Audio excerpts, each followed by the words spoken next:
Hello अस्सलाम वालेकुम। कैसे हैं आप सब?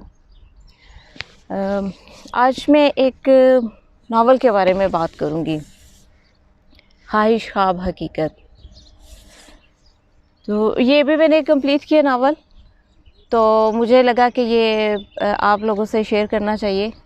तो वैसे भी जैसे लोग घरों में बैठे हुए हैं, मतलब कुकिंग भी हो रही है और घर के दूसरे काम भी चल रहे हैं और मूवीज़ भी देख रहे हैं, ड्रामे, सब कुछ वो हो रहा है। तो उसमें थोड़ा सा टाइम जो है वो पढ़ने के लिए भी निकालें, नावल बुक्स वगैरह डिफरेंट जो है वो भी पढ़ें। तो मैं आप कह लें कि मैं आपको ये रेकमेंड कर रही हूँ कि ये नावल जो है आप वो पढ़ें। अच्छा, इस नावल की ख़ास बात क्या है? मतलब वैसे तो ये कोई भी पढ़ सकता है, लेकिन स्पेशली वो लोग जो यूरोप आना चाहते हैं, जो फ़िल्म्स और ड्रामे वगैरह देख के एक वो ज़हन में एक यूरोप का खाका बन जाता है कि बड़ी एक ज़बरदस्त किस्म की लाइफ होगी वहाँ पे। तो बहुत से लोग सिर्फ इसी वजह से जो है यूरोप आते हैं कि यहाँ पे फ्रीडम बहुत ज़्यादा होगी, वो अपनी मर्ज़ी की ज़िंदगी जो है वो गुजार सकेंगे। तो बिल्कुल ज़रूर आएँ आप, लेकिन उससे पहले सिर्फ फ़िल्म और ड्रामे नहीं, बहुत सी ऐसी बुक्स पढ़ लें या लोगों से मिल लें जिन्होंने यहाँ पे थोड़ी सी असली जो रियल लाइफ है वो लोगों ने फेस की है। तो ये बुक भी, नावल कोई भी पढ़ सकता है, लेकिन स्पेशली मैं पेरेंट्स को कहूँगी कि वो ये नावल ज़रूर पढ़ें, क्योंकि मैं अभी जो बात करूँगी वो उन लड़कियों के बारे में बात करूँगी जो शादी करके यहाँ पे आती हैं। मतलब अपनी ज़िंदगी का एक हिस्सा 24-25 साल कह लें कि पाकिस्तान में गुजारती हैं, वहीं पे पढ़ना, वहीं पे फ्रेंड्स के साथ गपशप, बहन भाइयों के साथ सब कुछ, और फिर एकदम से अपना मुल्क, अपने माँ बाप, बहन भाई सब कुछ छोड़ छाड़ के वो यहाँ पे आ जाती हैं। तो अब जो लड़कियाँ, मतलब लड़कियाँ भी ख्वाब देखती हैं, माँ बाप का भी बहुत एक ख्वाहिश होती है कि लड़कियाँ बाहर जाएं, क्योंकि हमारे माइंड में एक चीज़ पक्की बैठ गई है कि आपको पाकिस्तान से बाहर जाके ही अच्छी लाइफ मिल सकती है। तो इसलिए ख्वाहिश होती है कि बाहर लड़कियां, मतलब पढ़ाई के ज़रिए भी कम ही निकलती हैं, ज़्यादा यही होता है कि शादी करके जाएंगी तो मियाँ के साथ एक अच्छी ज़िंदगी गुजारेंगी। तो उन लड़कियों के बारे में और माँ बाप के बारे में मैं थोड़ी सी बात करूँगी कि लड़कियां आ जाती हैं शादी करके बाहर, माँ बाप भेज देते हैं, लेकिन कुछ चीज़ें ऐसी होती है जो माँ बाप जो है वो जानना ज़रूरी नहीं समझते। लड़कियों को मैं इसलिए ब्लेम नहीं करूँगी कि हमारे यहाँ अभी भी जो है वो लड़कियाँ खुल के बात नहीं कर सकती, स्पेशली अपनी शादी के बारे में। उनके अभी भी ज़िंदगी का ये जो बहुत बड़ा फ़ैसला है वो अभी भी माँ बाप ही करते हैं। तो उनसे मैं कहूँगी कि जब लड़का आता है रिश्ते के लिए, जैसे ही लड़की यंग होती है बहुत से रिश्ते आना शुरू हो जाते हैं, फैमिली से, आउट ऑफ फैमिली। तो जब लड़के आते हैं तो आप देखें कि लड़का अपने माँ बाप के साथ आता है, फिर पता चलता है जी उसकी बहन बाहर रहती है, वो भी लड़की देखने आएगी, फिर कोई ताया चाचा हैं वो भी देखने आ रहे हैं लड़की को। मतलब काफ़ी दफ़ा लड़के वाले चक्कर लगाते हैं, लड़की को देखने के लिए आते हैं। और जब वो लड़की को देखने के लिए आते हैं तो सिर्फ ये नहीं होता कि लड़की खूबसूरत हो, गोरी चिट्टी हो, बल्कि ये भी होता है कि लड़की पढ़ी लिखी है या नहीं। मतलब लड़के वाले कहते हैं कि हमने कौन सा लड़की से जी जॉब करवानी है, लेकिन फिर भी लड़की पढ़ी लिखी होनी चाहिए, क्योंकि बड़े दूर तक सोच होती है कि कल को बच्चे होंगे तो लड़की ज़ाहिर है उनकी अच्छी परवरिश कर सकेगी अगर पढ़ी लिखी होगी, और वो बाहर जाके अगर हस्बैंड को कोई प्रॉब्लम होती है या वैसे भी वो जॉब भी कर सकेगी। मतलब लड़की को पूरा पूरा सपोर्ट करेगी वो लड़की। लेकिन लड़की वाले जो होते हैं वो कोई चीज़ नहीं देखते। लड़का बाहर से आया है, उसके पास पेपर्स हैं या नहीं है, वो जिस कंट्री से आया है वहाँ पे वो कैसे रह रहा है।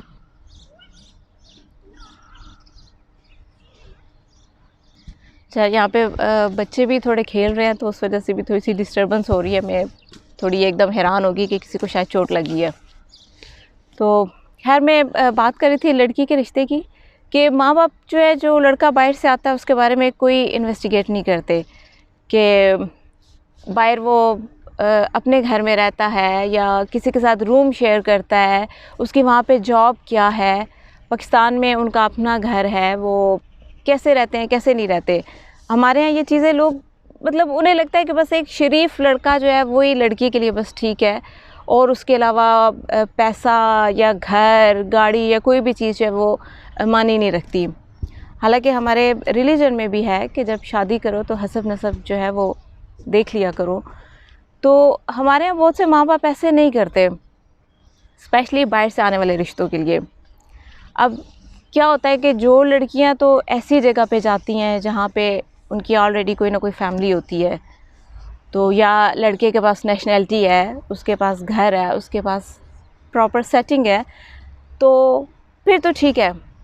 लेकिन जो लड़कियां बस आ जाती हैं बाहर, तो उन्हें यहाँ पे आके जब पता चलता है कि लड़का तो एक रूम में रहता है, आने से पहले लड़का जो है वो मतलब जो यहाँ के जो सिस्टम है कि आपको वाइफ को बुलाना है, आपने उसके लिए घर लेना है, सारे एक जो डॉक्यूमेंट्स हैं वो कंप्लीट करने हैं, वो तो जैसे तैसे करके हो जाते हैं। तो जब लड़की आती है तो उसे पता चलता है कि वो तो उसे तो एक रूम में रहना है जो अपना बड़ा सा घर छोड़ के आई है। फिर लैंग्वेज की प्रॉब्लम, जो लड़कियां तो ऐसी जगह जाती है जहाँ पे इंग्लिश वगैरह बोली जाती है, तो वो तो इतनी बड़ी बात नहीं है। लेकिन जो जिन्होंने आके फ़्रेंच सीखनी है, जर्मन सीखनी है, स्पेनिश सीखनी है, तो वो भी एक इलादा बड़ा मसला है कि आप अपनी ज़बान छोड़ के तो एकदम से आपने डिफरेंट लैंग्वेज जो है वो सीखनी है। खैर वो भी आ जाती हैं। अब पेपर्स जो हैं लड़के के पास साल के हैं, 2 साल के हैं, ये भी भेद जो है वो आहिस्ता आहिस्ता खुलता है। सारी चीज़ें आप साइड पे रख दें, जब लड़की आ गई तो थोड़ा सा टाइम गुजरता है, तो जैसे जैसे आपकी फैमिली बढ़ती है, आपके अखराजात बढ़ते हैं, आपको एक कमरे से ज़्यादा 2 कमरों की या एक पूरे घर की ज़रूरत पड़ती है, तो फिर लड़की को एहसास होता है कि ये वो यूरोप तो नहीं है जहाँ के लिए मुझे माँ बाप ने भेजा है या जहाँ के ख्वाब देख के मैं आई हूँ। तो इस तरह की काफ़ी सारी चीज़ें होती हैं जो उलट हो जाती हैं। तो मैं नावल की एक चीज़ जो है वो आपके साथ शेयर करूँ कि ये नावल जो है लिखा गया है कि ऐसी माँओं के नाम जो अपनी बेटियों को दियारे गैर में बिहारने की ख्वाहिशमंद होती हैं। मतलब ये हमारे यहाँ एक ख्वाहिश बन चुकी है, प्रॉपर एक ख्वाहिश बन चुकी है। तो अब लड़कियाँ जब यहाँ पे आ जाती हैं तो वो अब जैसी भी लाइफ गुजारेंगी वो बेचारियाँ अपने माँ बाप को नहीं बता सकती कि माँ बाप परेशान ना हों। तो मैं उन छोटी छोटी कुछ चीज़ों का ज़िक्र करूँगी कि जो हमें लगता है कि हम किसी को बताएंगे तो वो शर्म की बात होगी या हमारी उसमें इंसल्ट होगी। तो मैं वो ज़रूर ज़िक्र करूँगी कि कभी कभी ऐसा भी होता है कि जब लड़की यहाँ पे आती है तो घर की प्रॉब्लम्स के अलावा जॉब की जो है वो प्रॉब्लम हो जाती है। अगर हस्बैंड की जॉब ख़त्म हो गई है, वो कोई मतलब लीगल काम नहीं करता था, अगर आप लीगल काम नहीं करते तो फिर आपको यहाँ के बेनिफिट्स वगैरह जो है वो नहीं मिलते, तो वो नहीं मिल रहे, आपके घर का सिस्टम ख़त्म हो गया है, तो क्या कोई अंदाज़ा कर सकता है कि उस लड़की की यहाँ पे क्या लाइफ होगी। वो सारे ख्वाब, वो सारी बातें जो माँ बाप बचपन से लेके जवानी तक उसको कहते रहते थे कि ऐसे कपड़े पहनने हैं, जब शादी होगी तो मियाँ के घर जाके ऐसे कपड़े पहनना, मियाँ के साथ जाके घूमना फिरना, मियाँ के साथ जो है वो रेस्टोरेंट में जाना, और काफ़ी सारी चीज़ें हमें कहते हैं। लेकिन वो सारी चीज़ें आके ख़त्म हो जाती हैं। कभी कभी ऐसा भी होता है कि लड़की जो है उसे घर से निकाल दिया जाता है, उसके साथ बच्चे हैं, और ये नहीं कि लड़का, उसके जो इन लॉज भी जो यहाँ पे रहते हैं या जो और फैमिली मेम्बर्स हैं, मतलब लड़के का काम ख़त्म हो गया, अब ये लड़का हमें रेंट कैसे देगा, अब ये खाने पीने का कैसे करेगा, तो चलो इनको घर से निकाल दो। अब उसने और कोई जानने वाला नहीं है, कोई रख नहीं सकता, किसी को वो जानती नहीं है, तो अब वो आप सोच सकते हैं कि वो लड़की बच्चों को लेके कहाँ जाएगी, कहाँ वो रोड पे सोएगी, क्या करेगी। और गवर्नमेंट यहाँ पे क्या हेल्प करती है, क्या आधी रात को आके गवर्नमेंट जो है उन बच्चों को एक जो है वो महल दे देगी कि आप पाकिस्तान से आए हैं, आपको ये प्रॉब्लम हुई है, तो हम आपको घर दे रहे हैं, हम आपको मंथली जो है एक वो इनकम आपको मिलती रहेगी, हम आपको खाने पीने की भी चीज़ें देंगे। तो ऐसा कुछ भी नहीं होता। कभी कभी लड़की को घर से निकलना पड़ता है, कभी कभी लड़की को गैर मर्दों से थप्पड़ खाने पड़ते हैं, कभी कभी उसके बच्चों के लिए खाने के लिए कुछ नहीं होता और वो किसी के आगे जाके हाथ भी नहीं फैला सकती। मतलब कहने का मतलब ये है कि कभी कभी लाइफ इतनी टफ़ हो जाती है कि वो लड़की किसी को बता भी नहीं सकती कि मैं क्या करूं, और अगर बताती भी है तो कोई उसकी हेल्प नहीं करता। जो यहाँ पे कोई जानने वाले या कोई रिश्तेदार रहते हैं वो तो उसी मफरूज़े पे चल रहे हैं कि बाप बड़ा ना भैया, सबसे बड़ा रुपया, आपका स्टेटस, आपका बैंक बैलेंस, यहाँ पे भी वही चीज़ें चलती हैं। तो जब आपके पास कुछ नहीं होता तो कोई फैमिली का बंदा आपकी बिल्कुल सपोर्ट नहीं करता। और जब वो लड़की अगर पाकिस्तान की तरफ देखती है तो पाकिस्तान से भी उसको कोई जो है वो वेलकम करने के लिए तैयार नहीं है कि बेटा तुम वापस आ जाओ, यहाँ पे हमारे साथ आके रहो, जो हम खा रहे हैं तुम भी हमारे साथ रूखी सूखी खा लेना। वहाँ से भी कहा जाता है कि नहीं बेटा, यूरोप में तो सब कुछ ठीक है, तुम वहीं पे रहो अपने शोहर के साथ, और यहाँ पे आओगी तो बदनामी हो जाएगी, लोग कहेंगे कि ये तो शादी करके बाहर गई थी तो अब क्या हो गया। तो इस तरह की बहुत सी चीज़ें हैं। तो मैं सिर्फ इतना कहूँगी कि माँ बाप जो है प्लीज़ रिश्ता करने से पहले लड़के के बारे में थोड़ी बहुत जांच पड़ताल ज़रूर कर लें। अगर आप लड़के से पूछ लेते हैं कि उसका जो है वो पेपर्स किस किस्म के हैं, उसके पास साल के पेपर्स हैं, नेशनैलिटी है, या बेटा तुम वहाँ पे तुम्हारे पास अपना घर है या तुम कैसे रहते हो, तो मेरे ख़्याल में ये पूछने में कोई हर्ज नहीं है। ये आपका हक़ बनता है कि आप जिस लड़के को अपनी बेटी दे रहे हैं, आप अपनी इतनी कीमती चीज़ दे रहे हैं, तो आप उस बेटी के लिए कोई इन्फॉर्मेशन लें, कोई पूछ-गछ करें, तो ये ज़रूर करना चाहिए। और मैं यहाँ से एक छोटा सा आपको पैराग्राफ पढ़ के सुनाती हूँ। वैसे तो ये मैं पढ़ूँगी तो शायद थोड़ा सा ज़्यादा ना हो जाए, लेकिन मैं थोड़ा सा एक इसका आपको बता देती हूँ कि बच्चों को इतना महसूस नहीं हुआ क्योंकि हमारे घर में ईद का माहौल नहीं था, बस फेसबुक पे लोगों को ईद मुबारक लिख रहे थे। बेगम ने अपने माँ बाप को ईद वाले दिन फ़ोन किया तो उसकी माँ ने पूछा कैसी गुजरी है ईद, बच्चों के लिए नए कपड़े बनाए। अब बेटी जिसके पास ईद वाले दिन खाने के लिए भी पैसे नहीं थे, उसने माँ से कहा कि हाँ बच्चों के लिए कपड़े भी बनाए हैं और रात को हम खाने के लिए बाहर भी जाएंगे। ये कह के उसने फ़ोन बंद कर दिया क्योंकि उसमें हिम्मत नहीं थी कि वो मज़ीद झूठ बोल सके, और ना ही उसमें हिम्मत थी कि वो अपने आँखों से बहते हुए आंसू जो हैं अब उन्हें रोक सके। और डर था कि कहीं उसकी रोने वाली आवाज़ सुन के तो कहीं माँ को कोई शक ना पड़ जाए, कुछ पता ना चल जाए। तो ऐसी सिचुएशन यहाँ पे आम आती हैं, लेकिन लड़कियाँ क्योंकि बताती नहीं हैं तो माँ बाप को यही लगता है कि हमारी बेटी बाहर जाके बड़ी खुश है, बढ़िया एंजॉय कर रही है, उसे ज़िंदगी की सारी खुशियाँ, सारी सहूलतें मिली हुई हैं। अच्छा, मेरी वीडियो थोड़ी सी लंबी हो रही है, लेकिन प्लीज़ माइंड ना कीजिएगा और इसे देखिएगा पूरा। तो ऐसी बहुत सी चीज़ें जो अगर मैं आपसे शेयर करना चाहूँ तो आप को शायद यकीन भी नहीं आएगा और उसके लिए टाइम भी बहुत चाहिए होगा। लेकिन यकीन माने कि जिन लड़कियों की यहाँ पे लाइफ टफ़ होती है, चाहे उनको हस्बैंड छोड़ जाए या हस्बैंड की जॉब ख़त्म हो जाए, उनके पास घर बार ना रहे, तो कभी कभी उन्हें खाने के लिए जो है एसोसिएशंस हैं जो आपको खाना देती हैं, लेकिन वहाँ पे आपको लाइन में खड़े होके भिखारियों की तरह जो है वहाँ पे आपको खाना मांगना पड़ता है। बहुत सारे मुल्कों में होता है कि आपको गवर्नमेंट जो है बेनिफिट्स देती है, आपको फ़ौरन घर भी मिल जाता है या आपको मंथली जो है कुछ इनकम भी मिलती है, लेकिन वो उस सूरत में होता है कि जब लड़के के पास नेशनैलिटी होती है या लड़की जो है वो डिवोर्स ले लेती है तो फिर उसको थोड़ी बहुत हेल्प हो जाती है। लेकिन हमारे यहाँ कुछ ऐसी एशियन मशरकी लड़कियाँ भी हैं जो बेचारी वो डिवोर्स का तो वो सोच भी नहीं सकती ना, भूखे भी रहना है तो भी शोहर के साथ रहना है, तो इसलिए फिर उनकी हेल्प नहीं होती, ना गवर्नमेंट की तरफ से ना कोई बंदा उनकी हेल्प करता है।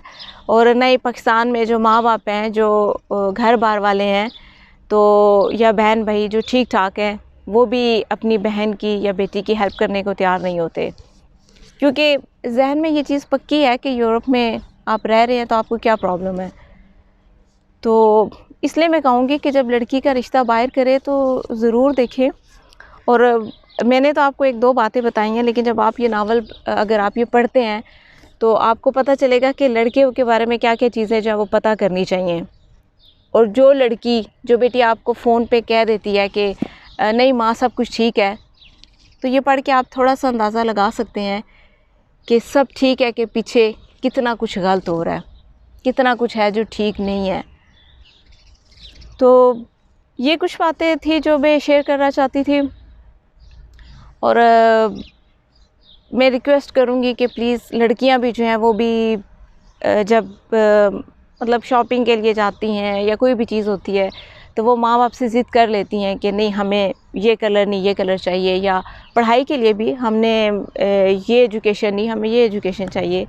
तो जब शादी की बात हो तो अगर आपको लगे कि माँ बाप आपके लिए कुछ गलत करने जा रहे हैं, माँ बाप कुछ गलत करते नहीं हैं जानबूझ के, लेकिन कभी कभी हालात ऐसे होते हैं कि उनसे गलत फ़ैसले हो जाते हैं।